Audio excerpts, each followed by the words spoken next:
Novel Cultivation Chat Group Chapter 29. Tapi ketika aku hampir gagal di beberapa langkah terakhir, akhirnya aku menyuling berdasarkan naluri. Aku tidak menggunakan langkah-langkah yang diberikan resep. Lalu, saat ini, apakah aku berhasil atau gagal? Song Suhang mengusap dagunya sambil menatap cairan obat itu untuk sementara waktu. Haruskah aku mencobanya? Bagaimanapun juga, ini adalah hasil dari 3 jam kerja keras yang sulit. Dia ragu sebentar sebelum diam-diam membuat keputusan. Keinginan untuk membuktikan keberadaan, kultivasi, mengalahkan kecurigaan terhadap cairan tak dikenal ini. Bagaimanapun, hal terburuk yang bisa terjadi padanya adalah dikirim ke rumah sakit untuk cuci perut. Tentu saja, Song Suhang bukan orang yang impulsif. Dia pertama mengambil ponselnya dan menggulir ke halaman kontak teman sekamarnya Tubo. Jika ada jenis kecelakaan apapun yang terjadi padanya, dia bisa menelepon Tubo dengan ketukan jari kecil. Awalnya dia ingin menggulir ke halaman kontak darurat tapi dia takut tidak punya tenaga untuk berbicara. Jika dia menelepon tanpa bisa mengucapkan sepatah kata pun, pada saat itu, petugas resepsionis di belakang meja darurat mungkin mengira dia sedang bercanda, itu benar-benar akan menjadi tragedi. Jadi lebih baik menelepon teman sekamarnya yang dia kenal. Jika akhirnya merasa tidak enak badan, bahkan jika hanya berteriak secara acak beberapa kali, mereka pasti akan tetap merespons. Mari kita coba. Jika hanya 1 sendok, mungkin tidak bisa membunuhku. Song Suhang menalar. Pada akhirnya, dia menyendok sesendok cairan dan meniupnya. Ini tragis, 45 jenis bahan obat tetapi hanya 5 sendok obat yang tersisa. Nilai 5 sendok obat ini pasti melebihi 10.000 keping emas. Ini hanya pasta wijen, ini hanya pasta wijen, dia menghipnosis dirinya sendiri. Dia menutup matanya dan menahan napas sambil menelan obat itu dalam satu tegukan. Tidak terduga, meskipun pasta obat berbau mengerikan, tidak ada rasa herbal setelah masuk ke mulutnya. Namun, segera setelah itu, 2 jenis sensasi meledak dari tenggorokannya. Sakit dan terbakar. Perasaan terbakar semacam ini tidak bisa dijelaskan dengan kata-kata. Apa yang jelas-jelas merupakan pasta obat yang telah dia dinginkan dengan ditiup, seolah-olah meledak saat memasuki tenggorokannya. Seolah-olah ingin meledakkan tenggorokan Suhang, itu memancarkan gelombang panas yang tak ada habisnya. Ini akhirnya, aku harus cuci perut.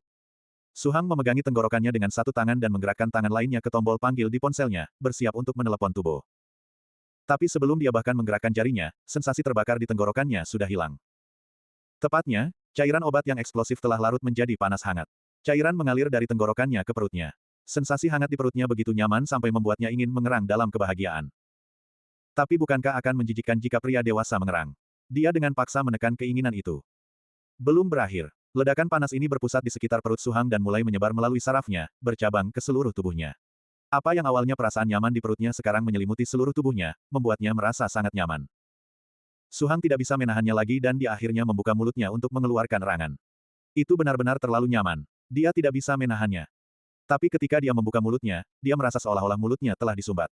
Dia tidak bisa mengatakan apapun, juga tidak bisa mengeluarkan suara satupun. Masalahnya adalah pada saat ini, dia tidak akan puas sampai melontarkan kata-kata itu. Karenanya dia menahan napas dengan erat, membuka mulutnya dan mencoba memancarkan suaranya dari perutnya ke tenggorokannya.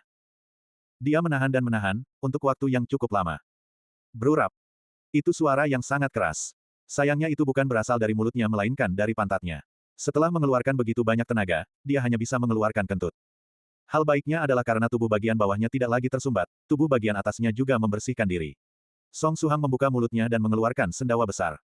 Tampaknya sendawa ini melepaskan semua panas yang terakumulasi dalam tubuhnya. Perlu diketahui bahwa setelah seseorang dewasa, dengan akumulasi racun dari kehidupan sehari-hari, dia kadang-kadang akan merasa seolah-olah ledakan panas terjebak di hatinya. Terkadang, dia akan merasa tenggorokannya kering dan panas ketika mencoba bernapas.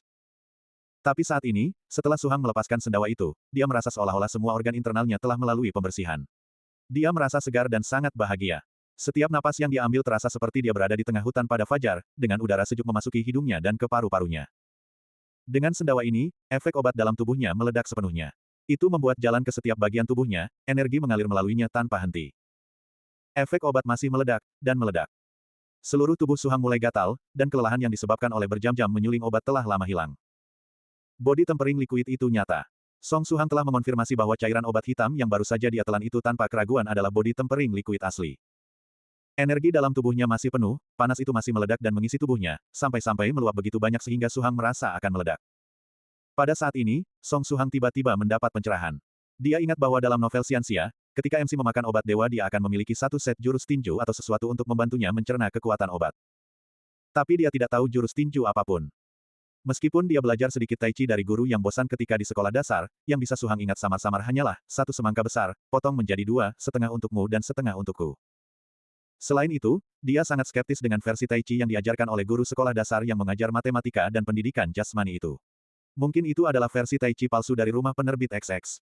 Aku harus melepaskan kekuatan obat ini. Kalau tidak aku mungkin berakhir seperti yang digambarkan novel Xianxia dan membuat tubuhku langsung meledak karena kekuatan obat. Song Suhang merasa bahwa dia harus berolahraga. Bagaimana kalau aku lari di luar? Melihat matahari terik di luar, Suhang merasa ini adalah ide yang buruk. Tapi kekuatan dan vitalitas yang terus-menerus mengisi membuatnya merasa seolah-olah harus melampiaskannya. Mengatupkan giginya, dia berlari ke lintasan lari di sekolah.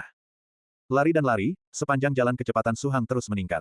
Perasaan nyaman meningkat saat dia berlari. Dia bahkan memiliki ilusi kakinya mengambang. Dia hampir menggunakan kecepatan lari cepat untuk tiba di lintasan sekolah. Cuaca saat ini sangat panas sehingga bisa mengubah pria menjadi anjing. Siswa yang penuh vitalitas akan memilih bermain basket atau sesuatu. Sama sekali tidak ada yang akan memilih untuk membuat beberapa putaran di sekitar lintasan dalam cuaca terik ini. Di lintasan luas hanya ada Suhang. Dia melepaskan semuanya, seperti kuda gila yang terlepas dari kekang berlari di lintasan. Semakin cepat dan semakin cepat. Pada akhirnya, dia merasa seolah-olah kakinya akan lepas kendali. Setiap kali berbelok di lintasan, dia merasa seolah-olah dia adalah mobil yang ngedrift. Meskipun dia sudah berlari 3 putaran penuh, yang merupakan 900 meter tanpa banyak usaha, dia tidak merasa sedikit pun lelah. Sebaliknya, dia merasa bahwa seiring dengan panas yang dipancarkan di perutnya, dia merasa seluruh tubuhnya menjadi semakin ringan, semakin dia berlari semakin santai perasaannya. Di bawah latihan intens, bahkan mutiara es di dada Suhang tidak bisa mempertahankan suhu tubuhnya. Keringat mengucur dari setiap pori-pori di tubuhnya, dan pakaiannya cepat basah. Namun, itu nyaman. Saat setetes keringat mengalir keluar, dia bisa merasakan tubuhnya menjadi sedikit lebih ringan. Setiap napas panas yang dia lepaskan saat berlari, dia bisa merasakan bagian dalam tubuhnya menjadi lebih segar. Body tempering liquid, ini bukan sesuatu yang bisa memoles tubuh hanya dengan meminumnya dan pergi tidur. Kapanpun seorang kultivator meminum body tempering liquid, mereka akan memiliki satu set seni bela diri atau jurus tinju untuk melengkapi pencernaan cairan obat, memungkinkan efek body tempering liquid dimaksimalkan. Song Suhang tidak memiliki jurus tinju atau seni bela diri seperti itu, pada saat ini satu-satunya hal yang cocok untuknya adalah berlari dengan gila. Putaran demi putaran, Song Suhang tidak tahu arti kelelahan. Pada awalnya dia menghitung berapa banyak putaran yang dia jalankan, tetapi seiring waktu, tidak perlu lagi. Karena, berdasarkan kondisinya saat ini, selama kekuatan obat yang meledak tetap seperti ini, dia merasa bahwa dia bahkan bisa berlari mengelilingi bumi. Bagaimanapun, dia harus terus berlari putaran demi putaran sampai kekuatan obat tidak lagi meluap. Dengan pemikiran seperti itu, dia bertanya-tanya berapa putaran yang telah dia jalankan.